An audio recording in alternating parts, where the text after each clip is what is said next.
Hi friend, আজকে আমরা একটি নতুন টপিক নিয়ে আপনাদের কাছে এসেছি। তো আজকে আমরা ভিডিওতে দেখব যে আপনারা কিভাবে বাংলার ভূমি ওয়েবসাইট থেকে আপনারা একটি রেকর্ড পর্চা আবেদন করবেন।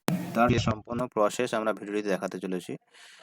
তা আমাদের ভিডিও যদি ভালো লাগে তাহলে ভিডিওটি ভালো লাইক এবং শেয়ার করবেন, আর আপনারা স্কিপ না করে সম্পূর্ণ ভিডিওটি দেখার চেষ্টা করবেন। তো দেখুন, সর্বপ্রথম আমরা চলে এসেছি বাংলারভূমি.gov.in ওয়েবসাইটে। সর্বপ্রথম যেটা ল্যান্ড রিফর্ম অ্যান্ড রিলাইভ অ্যান্ড যে অপশানটি পাবেন সেটাতে আপনাকে ক্লিক করতে হবে। তো ক্লিক করলে আপনাকে দেখুন বাংলার ভূমির যে অফিসিয়াল ওয়েবসাইট আছে সেই অফিসিয়াল ওয়েবসাইটে আপনার নিয়ে যাবে। এখানে আপনাকে বাংলায় আপনি ফর্মটি ফিল আপ করতে চাইছেন না ইংলিশে, তো এখানে আপনাকে চুজ করতে হবে। তো আমরা এটা ইংলিশ করে নিচ্ছি। ইংলিশ করে নিলে আমাদের এই পেজটি ওপেন হয়ে যাবে। তো এরপর আমরা এটাকে ক্রস চিহ্নতে ক্লিক করে দেবো। ক্লিক করার পর আমরা এখানে সাইন আপ অপশানে ক্লিক করব।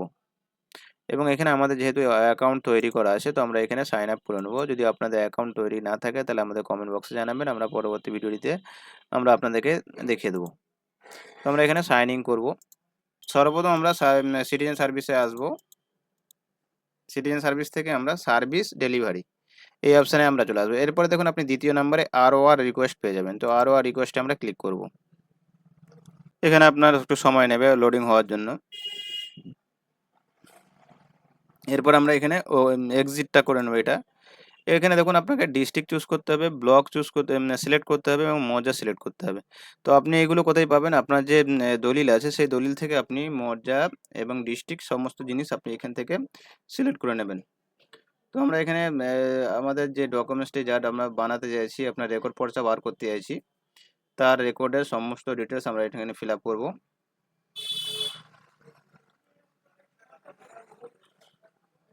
আমরা এখানে জেলা ডিস্ট্রিক্ট হাওড়া আমরা এখানে সিলেক্ট করে নেবো। তো আপনার এখানে আমরা ব্লক বাগনান 1 সিলেক্ট করে নিচ্ছি এবং মৌজা আপনাকে সিলেক্ট করতে হবে। তো মৌজা খানপুর সিলেক্ট করে নিলাম। সিলেক্ট করে নেওয়ার পরে আপনাকে এখানে খতিয়ান নাম্বার অথবা আপনাকে দাগ নাম্বার আপনাকে দিতে হবে। তো আমরা আমাদের এখানে নাম এখানে টাইপ করতে হবে। ফার্স্ট নেম দিয়ে দেবেন এবং লাস্ট নেম দিয়ে এখানে ফাদার নেমে আপনার টিক চিহ্ন দেওয়া থাকবে, তো ফাদার নাম আপনি এখানে টাইপ করে দেবেন। অ্যাড্রেস আমরা এখান থেকে দিয়ে দেবো খানপুর বাগনান হাওড়া। বাকি আপনাকে এখানে কিছু লেখার দরকার নেই, আপনি এখানে ক্যাপচার কোডটা আপনি টাইপ করে দেবেন। ক্যালকুলেশনে আপনি ক্লিক করবেন। তো ফিজ ক্যালকুলেশনে ক্লিক করলে আপনার কতগুলো পেজ এখানে আপনার ওই খতিয়ানে আছে সেই পেজ অনুযায়ী আপনার এখানে টাকাটা শো করবে। তো আমরা এখানে ফিজ ক্যালকুলেশনে ক্লিক করার পরে একটু ওয়েট করে নেব। ওয়েট করে নেওয়ার পরে দেখুন এখানে আপনাকে নিচের দিকে দেখুন দুটো পেজ আছে, সেই কারণে আমাদেরকে এখানে 30 টাকা দেখাচ্ছে। তো আমরা এখানে এই প্রথম যে process of payment through grip এই অপশানে আমরা ক্লিক করব। তো এখানে আমরা প্রসেস অফ ইপেতে SBI ইপে সিলেক্ট করে নেবো। সিলেক্ট করে নেওয়ার পর আমরা এখানে এক্সিট করব। এক্সিট করার পর আমাদের দেখুন পেমেন্টের মেথড দেখাচ্ছে। তো আমরা সমস্ত কিছু ওকে করার পরে আমরা টিক চিহ্ন দিয়ে নেক্সট অপশানে ক্লিক করব এবং এখানে payment method SBI ePay select করব এবং পেমেন্ট গেটওয়ে ব্যাঙ্ক সিলেক্ট করব। এরপরে নেক্সট অপশানে আমরা ক্লিক করব।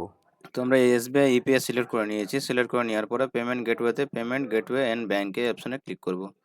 ক্লিক করে আমরা এই যে এটা আছে যে গ্রিপ পেমেন্ট আইডিটা দিয়েছে সেই আইডিটা আমরা এখান থেকে ছবি তুলে রাখবো অথবা আমরা স্ক্রিনশট নিয়ে আমরা আমাদের ডেস্কটপে জমা করে রাখবো, যাতে যদি আমাদের কখনো কোনো কারণবশত লিঙ্ক ফেল হয় অথবা ভুলে যায় তাহলে আমরা এই নাম্বার থেকে আমরা পেমেন্টটি আবার কাটাতে পারবো। ওকে অপশানে ক্লিক করব। ওকে অপশানে ক্লিক করার পর নিচের দিকে স্ক্রল করে চলে আসবো এবং এইখান থেকে দেখুন আপনার পে নাও অপশানে ক্লিক করব। পে নাও অপশানে ক্লিক করলে SBI ইপিএ যত আপনার পেমেন্ট মেথড আছে সেই পেমেন্ট মেথডগুলো আপনাকে এখানে দেওয়া। দেখুন আমরা ইউপিআই পেমেন্ট এই অপশানে ইউপিআইতে আমরা ক্লিক করবো। এখানে আপনি কিউআর কোড অপশানে ক্লিক করলে পে নাও অপশানে ক্লিক করবেন। ক্লিক করলে আপনি এটা স্ক্যানার কোড আপনাকে দিয়ে দেবে। এই আপনি স্ক্যান কোডটা করে নিলে আপনার এই টাকাটা আপনি সহজেই কাটিয়ে দিতে পারবেন। তো আমরা এখান থেকে আমাদের এই স্ক্যান কোড থেকে আমরা স্ক্যান করে নিচ্ছি। স্ক্যান করে নেওয়ার পরে আমরা পেমেন্টটি কাটিয়ে দেবো। তো দেখুন আমাদের পেমেন্টটি কাটানো হয়ে গেছে এবং পেমেন্টটি কাটানো হয়ে যাওয়ার পরে আমাদের পেজটি রিডাইরেক্ট হবে এবং এখানে দেখুন ডাউনলোড অপশান দিয়েছে চালানের। তো আপনারা এখান থেকে আপনাদের চালান যেটা আছে সেটা ডাউনলোড করে নেবেন এবং চালান ডাউনলোড করে নেওয়ার পরে আপনাদের কাছে রেখে দেবেন। সেখানে আপনার GRN নাম্বার, ট্রানজ্যাকশান আইডি সমস্ত কিছু তথ্য দেওয়া আছে। তো আমরা এখান থেকে এটা ডাউনলোড করে রাখবো এবং এরপরে আমরা কিভাবে এই রেকর্ড পর্চাটি ডাউনলোড করব তার সম্পূর্ণ ভিডিও আমরা আবার একটি নেক্সট টপিকে আলোচনা করব। ধন্যবাদ।